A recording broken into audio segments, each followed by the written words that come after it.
ইংল্যান্ডের ফ্রাঞ্চাইজি আসর দ্য 100 2026 আসরের নিলামের জন্য নাম নিবন্ধন করেছেন বাংলাদেশের 23 ক্রিকেটার। এই তালিকায় সবচেয়ে বেশি ভিত্তিমূল্য নির্ধারণ করা হয়েছে মুস্তাফিজুর রহমানের। লন্ডনের পিকাডিলি লাইটসে আগামী 11 ও 12 মার্চ অনুষ্ঠিত হবে এই নিলাম।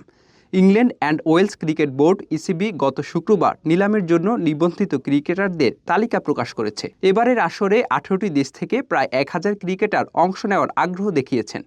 বাংলাদেশিদের মধ্যে ভিত্তিমূল্য শীর্ষে থাকা মুস্তাফিজুর রহমানের দাম ধরা হয়েছে 1 লাখ পাউন্ড। দ্বিতীয় সর্বোচ্চ ভিত্তিমূল্য লেগ স্পিনার রিশাদ হোসেনের, যার পরিমাণ 75,000 পাউন্ড।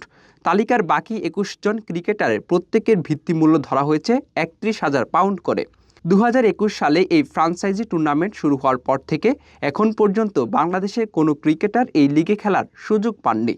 নিলামের নিয়ম অনুযায়ী অংশগ্রহণকারী 8টি দল তাদের পছন্দে প্রায় 75 থেকে 100 জন ক্রিকেটারের একটি প্রাথমিক তালিকা জমা দেবে। দলগুলোর সামগ্রিক আগ্রহের ভিত্তিতে চূড়ান্তভাবে প্রায় 200 জন ক্রিকেটারের একটি সংক্ষিপ্ত তালিকা তৈরি করা হবে, যাদের নাম নিলামে টেলিবে। দলগুলোর সামগ্রিক আগ্রহের ভিত্তিতে চূড়ান্তভাবে প্রায় 200 জন ক্রিকেটারের একটি সংক্ষিপ্ত তালিকা তৈরি করা হবে, যাদের নাম নিলামের টেবিলে তোলা হবে।